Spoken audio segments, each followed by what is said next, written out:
नमस्कार दोस्तों, 2-3 दिन के बाद फिर से आपके सामने हाजिर हुआ हूं और आज मैं प्रतिहार वंश को पूरा पढ़ाऊंगा। क्योंकि प्रतिहार वंश से आप अगर देखें तो कई एग्जाम्स में क्वेश्चन पूछते हैं और क्वेश्चन की कैटेगरी क्या होती है। जैसे देखिए, मैं जो ये पढ़ाऊंगा पूरा प्रतिहार वंश, जैसे मैंने कल प्रतिहार वंश शुरू कर दिया था और प्रतिहार वंश कल शुरू करने के बाद मैंने प्रतिहार वंश का जो स्थापना हुई, कैसे किस क्षेत्र में उन्होंने शासन को स्थापित किया, और उसके बाद मैंने त्रिपक्षी संघर्ष कन्नौज का पूरा पढ़ा दिया आपको।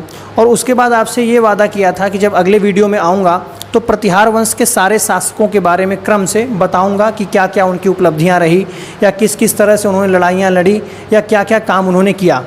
तो कुल मिलाकर के जो शासक हैं प्रतिहार वंश के, ये पूरा मैं पढ़ाऊंगा। और जैसे प्रतिहार वंश से ना जो क्वेश्चन पूछते हैं उनकी अलग अलग कैटेगरी होती है कि किस किस तरह के क्वेश्चन पूछेगा। जैसे क्या करेगा आपको कि 4-5 राजाओं के नाम दे देगा और बोलेगा इसमें से कौन सा जो सम्राट है या कौन से राजा हैं वो प्रतिहार वंश से संबंधित हैं। तो उसमें आपको सारे शासकों के नाम पता होने चाहिए, तभी तो आप इस क्वेश्चन को टैकल कर पाएंगे। और दूसरा कैटेगरी जो क्वेश्चन पूछने की होती है, इन जो सारे शासक हैं प्रतिहार वंश के, इनकी कई कई उपाधियां हैं। जैसे कोई आदिवाराह की उपाधि है, किसी की प्रभास की उपाधि है, या किसी की परम भट्टारक की उपाधि है। तो ये पूछ देगा आपसे कि परम भट्टारक की उपाधि किसकी है या आदिवाराह की उपाधि किसकी है। तो इस तरह से क्वेश्चंस पूछता है एग्जाम्स में प्रतिहार वंश के। तो समझिए कि बहुत ज़्यादा क्वेश्चन तो नहीं, लेकिन एक आध क्वेश्चन जरूर मिल सकता है आपको प्रतिहार वंश से। तो अगर एक पेज पढ़ लेने से एक भी क्वेश्चन आपका अगर आयोग लेवल में हो जा रहा है, या यूपी पीसीएस, बिहार पीसीएस, या राजस्थान पीसीएस में, या यूपीएससी में, तो पढ़ लेना चाहिए, इसमें छोड़ने की बात नहीं है। ठीक है, तो इसको आइए पढ़ते हैं, ध्यान से समझिए इस बात को। तो मैं प्रतिहार वंश पढ़ाया और पिछले दिनों में आपको समझाया था कि इस वाले क्षेत्र में शासन स्थापित करता है और यहाँ पर पूरा प्रसार कन्नौज तक प्रतिहार वंश करता है। ठीक, अब समझिए इस बात को ध्यान से कि जो वंश होते हैं, जो राजपूत वंश मैं पढ़ा रहा हूँ, या कोई भी वंश पढ़ने से पहले उसका संस्थापक पता करना जरूरी है। तो मैं पिछले वीडियो में आपको ये बताया था कि प्रतिहार वंश का संस्थापना को किसने की थी? हरिश्चंद्र ने की थी। ठीक, लेकिन पीछे मैं एक क्वेश्चन देख रहा था, हरिश्चंद्र ने की थी, लेकिन पहला जो वास्तविक शासक था इसका वो नागभट्ट प्रथम था। तो नागभट्ट प्रथम के यहाँ से स्टार्ट करेंगे। लेकिन मैं एक क्वेश्चन देख रहा था, हमें लग रहा है यूपी पीसीएस में वो क्वेश्चन पूछा हुआ था या राजस्थान पीसीएस का क्वेश्चन था, मुझे ये ध्यान नहीं आ रहा, लेकिन किसी आयोग का ही क्वेश्चन था। उसमें ये पूछा था कि प्रतिहार वंश का संस्थापक कौन है, और उन्होंने हरिश्चंद्र ऑप्शन में नहीं दिया था। हरिश्चंद्र ऑप्शन में थे ही नहीं। तो जब भी आपको हरिश्चंद्र ऑप्शन में ना मिले तो आप प्रतिहार वंश का संस्थापक किसको लगाएंगे? नागभट्ट प्रथम को लगाएंगे। समझिए इस बात को ध्यान से। मैं जब पहले पिछली वीडियो बनाया था तो यही आपको बताया था कि हरिश्चंद्र संस्थापक हैं, और हरिश्चंद्र के बाद कौन आएगा? नागभट्ट प्रथम आएगा। और नागभट्ट प्रथम को मैंने बताया था कि वास्तविक रूप से किसने स्थापित किया बाद में? नागभट्ट प्रथम ने। लेकिन इस कभी कभी हरिश्चंद्र ऑप्शन में नहीं होते हैं, तो हरिश्चंद्र जब ऑप्शन में ना हो तो आप नागभट्ट प्रथम को लगाएंगे संस्थापक के रूप में। और अब आप पूछेंगे कि संस्थापक ये हो गया, तो वास्तविक संस्थापक होता है ना कि साम्राज्य सच में किसके समय पर बहुत ज़्यादा विस्तार कर पाया, तो वास्तविक संस्थापक वत्सराज को मानता है। ठीक, तो थोड़ा सा कंट्रोवर्शियल क्वेश्चन है, उतना ज़्यादा कंट्रोवर्शियल नहीं है। तो इससे 2 कैटेगरी क्वेश्चन की बन सकती है आपके यहाँ कि प्रतिहार वंश का संस्थापक कौन है। तो आप अगर हरिश्चंद्र ऑप्शन में ना हो तो नागभट्ट प्रथम लगाएंगे, हरिश्चंद्र हो तो हरिश्चंद्र लगा दीजिए। फिर पूछेगा प्रतिहार वंश का वास्तविक संस्थापक कौन है, तो वास्तविक संस्थापक में आप वत्सराज को लगाएंगे, और वत्सराज अगर ऑप्शन में ना हो तो नागभट्ट प्रथम जरूर होंगे, तो उनको लगा दीजिएगा। ठीक, तो जिस तरह से आप अगर पूछे, अगर दोनों लोग हैं, नागभट्ट प्रथम और वत्सराज दोनों लोग हैं, और पूछे वास्तविक संस्थापक कौन है, तो आप वत्सराज को लगाएंगे। ठीक है, अब आइए समझते हैं ध्यान से कि नागभट्ट प्रथम जो था, इन्होंने इस वाले पश्चिम वाले भारत के क्षेत्र में बहुत अच्छा शासन स्थापित किया, और स्थापित एक मजबूत शासन स्थापित करने के बाद, और यही एक शासक थे जिन्होंने पहली बार अरबों से लोहा लिया था। तो अरबों से इन्होंने लोहा लिया, जो अरब आक्रमणकारी पश्चिमोत्तर भारत से भारत पर आक्रमण कर रहे थे, तो अरबों से लोहा लिया इन्होंने। और न सिर्फ लोहा लिया बल्कि अरबों को, जो अरबी आक्रमणकारी थे भारत में, उनको बुरी तरीके से परास्त किया। यही कारण है कि ग्वालियर प्रशस्ति एक अभिलेख है। ग्वालियर प्रशस्ति अभिलेख में इनको मलेच्छों का नाशक कहा जाता है। मलेच्छ क्या होते हैं? जो पहले अरब यात्री थे, और यात्री कह रहा हूँ, अरब आक्रमणकारी जो थे या तुर्की आक्रमणकारी थे, उनको मलेच्छ कहा जाता था। उनको भारत की संस्कृति के लोग मलेच्छ कहते थे, क्योंकि वो लोग मांस मदिरा का सेवन करते थे बहुत ज़्यादा, और थोड़ा सा उनका रवैया अलग तरीके का था, तो उनको मलेच्छ कहा जाता था। तो नागभट्ट प्रथम को मलेच्छों का नाशक कहा गया है ग्वालियर प्रशस्ति अभिलेख में, क्योंकि इन्होंने अरबों को बुरी तरीके से परास्त किया था। ठीक, अब देखिए दूसरे शासक इनके बाद कौन आते हैं, तो इनके बाद नागभट्ट प्रथम के बाद आते हैं वत्सराज। नागभट्ट प्रथम ने 730 से 756 तक शासन किया था, और उसके बाद वत्सराज का जो शासन स्थापित होता है वो 775 में स्थापित होता है, और इन्होंने 800 ईस्वी तक शासन किया था। ठीक, ये सारी डेट्स ईस्वी में लिखी गई हैं। तो वत्सराज के शासन को अगर आप समझें तो वत्सराज को प्रतिहार वंश का वास्तविक संस्थापक कहा जाता है। देखिए इस चीज़ को मैं अच्छे से क्लियर कर चुका हूँ, संस्थापक इनको बोलना है और वास्तविक संस्थापक किसको बोलना है, वत्सराज को। और इन्होंने ही क्या किया था, त्रिपक्षीय संघर्ष में पहली बार भाग लिया था।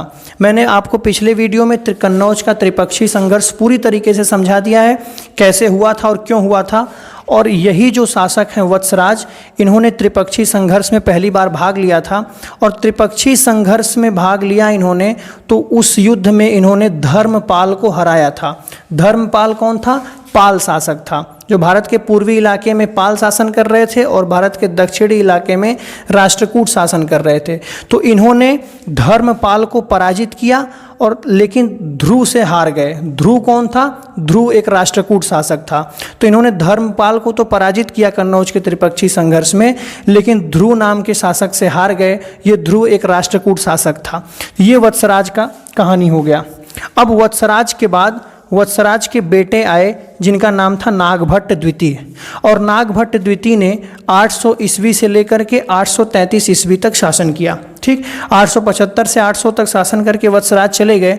उसके बाद नागभट्ट द्वितीय ने क्या किया, 800 से लेकर के 833 तक शासन किया।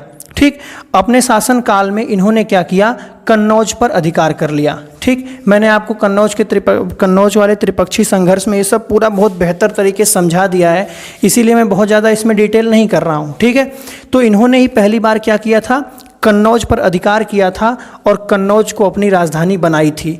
तो आपसे क्वेश्चन पूछे कि प्रतिहार वंश के किस शासक ने पहली बार कन्नौज पर अधिकार कर लिया, तो आप कहेंगे कि नागभट्ट द्वितीय। और जब इन्होंने कन्नौज पर अधिकार कर लिया और कन्नौज को अपनी राजधानी बना ली, तो उसके बाद इन्होंने एक उपाधि धारण की, जिसको कहते हैं परम भट्टारक महाराजाधिराज परमेश्वर। ठीक, तो नागभट्ट द्वितीय ने कौन सी उपाधि, ये उपाधियों से क्वेश्चन बहुत पूछता है, आपसे एग्जाम में डायरेक्ट यही क्वेश्चन ही पूछेगा कि परम भट्टारक महाराजाधिराज परमेश्वर की उपाधि किसने धारण की, तो आप कहेंगे नागभट्ट द्वितीय ने। इनके दरबार में बुलाया जाता रहा होगा इनको कि परम भट्टारक महाराजाधिराज परमेश्वर पधार रहे हैं, इस टाइप का चलता है ना द्वारपालों के द्वारा। तो परम भट्टारक महाराजाधिराज परमेश्वर की उपाधि इन्होंने धारण की। अब नागभट्ट द्वितीय जी के बाद 833 ईस्वी में ये गद्दी से उतरे, और 836 में मिहिर भोज प्रथम गद्दी पर बैठे। तो 836 से लेकर के मिहिर भोज ने 885 ईस्वी तक शासन किया। ठीक, यानी कि 36 4 40 49 वर्षों का शासनकाल इनका रहा। और इन्हीं की प्रतिमा पर आप देखेंगे कि विवाद चल रहा है कि ये गुर्जर थे कि प्रतिहार थे। योगी जी गए, अनावरण करके चले आए हैं, वहाँ गुर्जर शब्द पर कालिख पोती गई थी। तो बहुत सारी चीज़ें वहाँ पर अभी करेंट में बहुत विवाद चल रहा है, उसको आप देखेंगे। और मैंने पिछले वीडियो में क्लियर भी किया है कि गुर्जर प्रतिहार का विवाद किस तरह से हुआ और किस तरह से सामने आया। तो ये मिहिर भोज प्रथम, जिनकी प्रतिमा पर आज विवाद चल रहा है आज, तो मिहिर भोज प्रथम ने कब से कब तक शासन किया था भारत में, 836 से 885 तक इन्होंने शासन किया। और ये जो मिहिर भोज प्रथम जी थे ना, यही इस वंश के सर्वाधिक महान शासक थे। यही क्वेश्चन पूछा हुआ है यूपी पीसीएस 2010 में।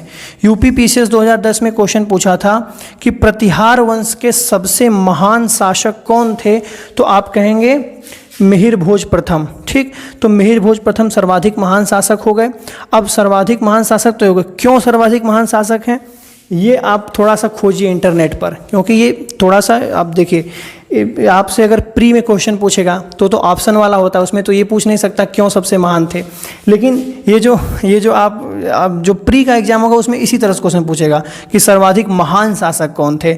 लेकिन मान लीजिए आप इंटरव्यू में बैठे हैं और इंटरव्यूअर आपसे ये क्वेश्चन पूछे कि ये बताइए भाई प्रतिहार वंश के बारे में कुछ बताइए, और आप बताते बताते गए और आपने कहा कि मिहिर भोज जो थे वो प्रतिहार वंश के सबसे महान शासक थे, तो तुरंत आपसे क्रॉस क्वेश्चन पूछेगा कि अच्छा ऐसा क्यों, प्रतिहार वंश के सबसे महान शासक मिहिर भोज क्यों थे, तब आप वहाँ फंस सकते हैं।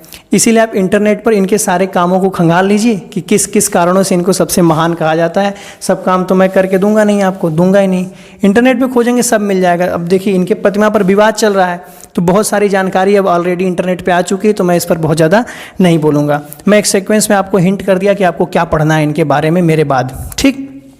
तो सबसे महान शासक ये थे।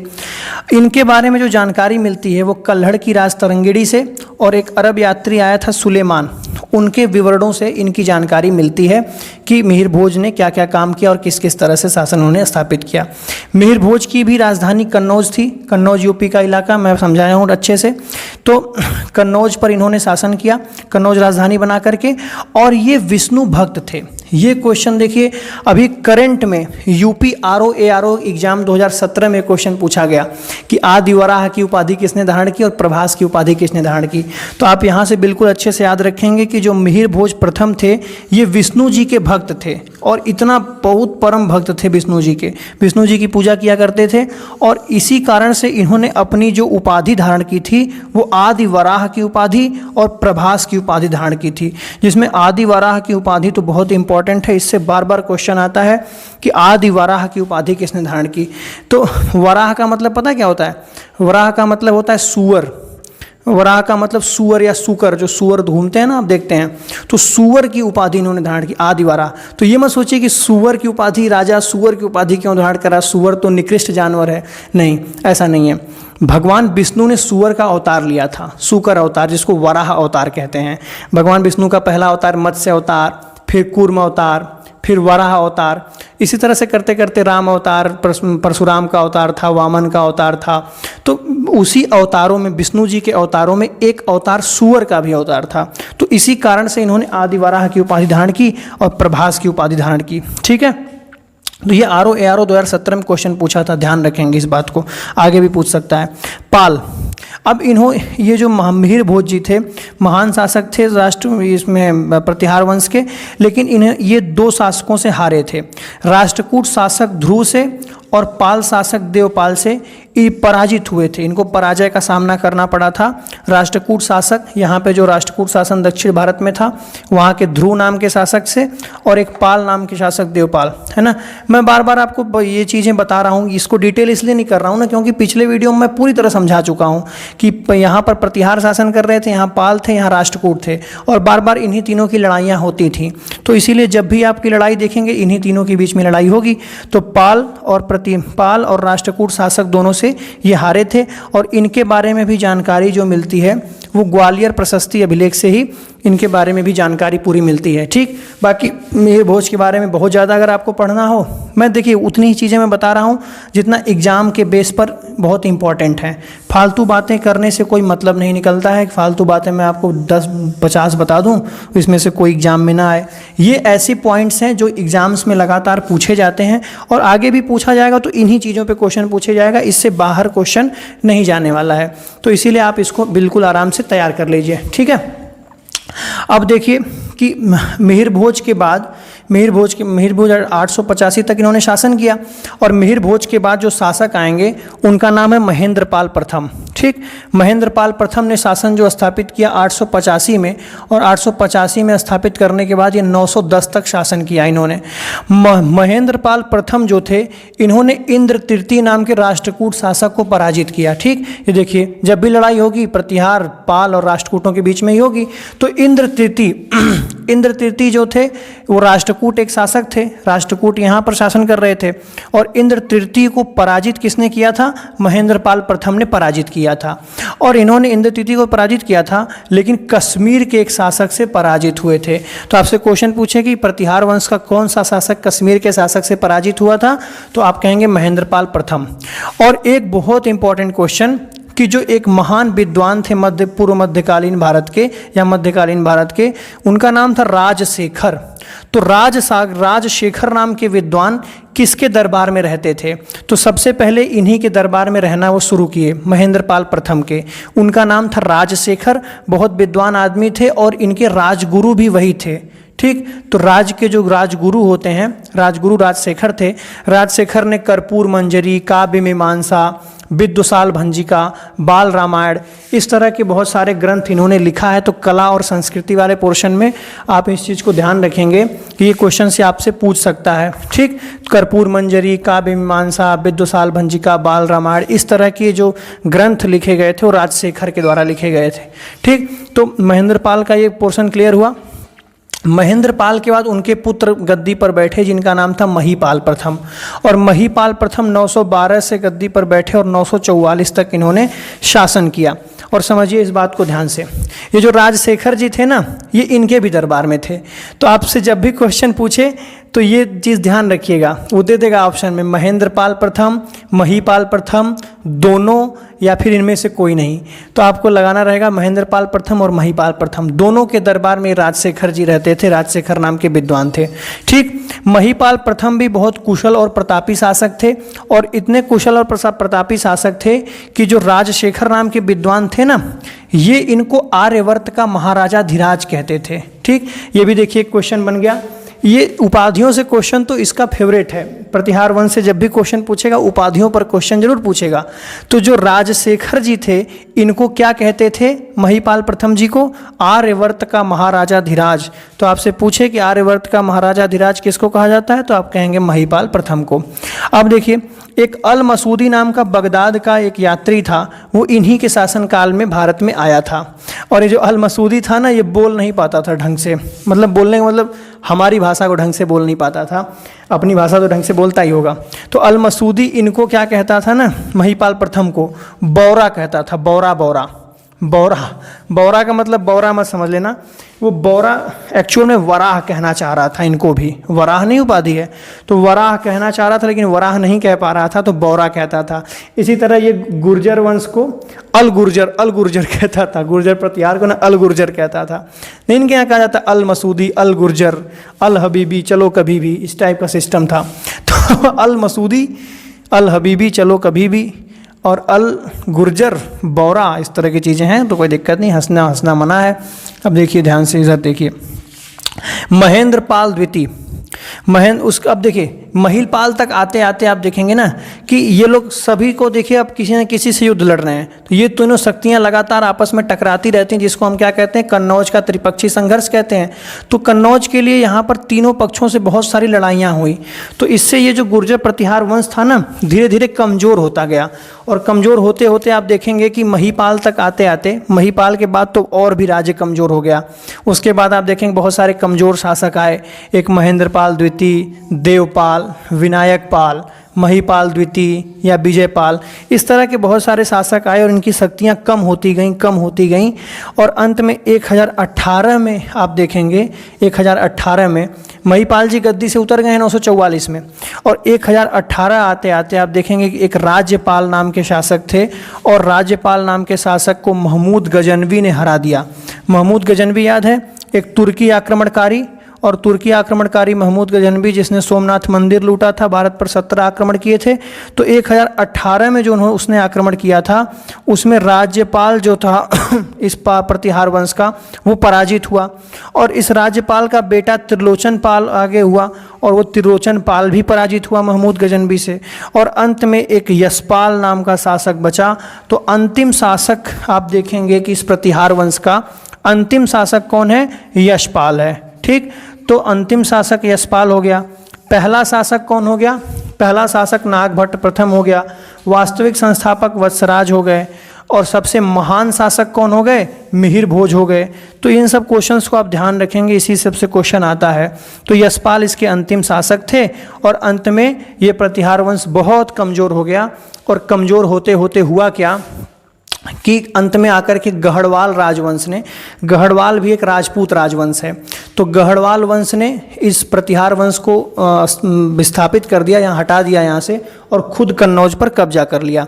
गढ़वाल वंश वही जयचंद, जिसमें जयचंद था ना, पृथ्वीराज चौहान की मदद नहीं किया था, तो गढ़वाल वंश जयचंद वाला सिस्टम है। तो मैं गढ़वाल वंश के बारे में कल पढ़ाऊंगा। ये प्रतिहार वंश पूरी तरह समाप्त हो गया। ठीक, इससे जो जो क्वेश्चंस मैंने आपको बताए हैं उसको आप बिल्कुल ध्यान रखेंगे अच्छे से। एक तो क्वेश्चन इसके संस्थापक से पूछेगा, दूसरा जो उपाधियां मिली थी ना, परम भट्टारक की उपाधि, प्रभास की उपाधि, आदिवराह की उपाधि, आर्यवर्त का महाराजा धीराज की उपाधि, इस तरह की उपाधियों से क्वेश्चन पूछता है, तो इनको भी आप बहुत अच्छे से ध्यान रखेंगे। ये प्रतिहार वंश पूरा हुआ और प्रतिहार वंश के बाद अब मैं आपको पढ़ाऊंगा गढ़वाल वंश, क्योंकि प्रतिहार वंश को किसने रिमूव किया था? गढ़वालों ने। तो गढ़वालों ने अंत में आकर के कन्नौज पर अधिकार कर लिया और प्रतिहारों को वहाँ से पूरी तरह से हटा दिया। ठीक, तो अगला वंश राजवंश जो पढ़ाऊंगा राजपूतों का, वो गढ़वाल वंश है। ठीक, बहुत बहुत धन्यवाद। आज एनर्जी थोड़ी सी आपको कम लगी होगी, मैं अभी एक दूसरे एग्जाम्स की भी तैयारी शुरू हो गई है, तो थोड़ी एनर्जी बचा करके सोच रहा हूँ उसकी तैयारी भी कर लूँ और बाकी आपको भी थोड़ा थोड़ा पढ़ाता रहूँ। बहुत बहुत धन्यवाद। ऐसे ही सीखते रहिए, पढ़ते रहिए। और हाँ, ये सब करने के बाद ना, जैसे मेरी वीडियो से पढ़ने के बाद आप क्वेश्चंस जरूर करिए। क्वेश्चन करेंगे तभी आपका कॉन्सेप्ट क्लियर होगा। और क्वेश्चन के लिए आप कोई भी प्रीवियस ईयर ले लीजिए, में कोई प्रकाशन, किसी प्रकाशन में सारे क्वेश्चन एक जैसे होते हैं। जिस भी प्रकाशन की भाषा आपको अच्छी लगती हो, त्रुटियां कम हो, उनको आप लेकर के क्वेश्चंस को करते रहिए। बहुत बहुत धन्यवाद। जय हिंद।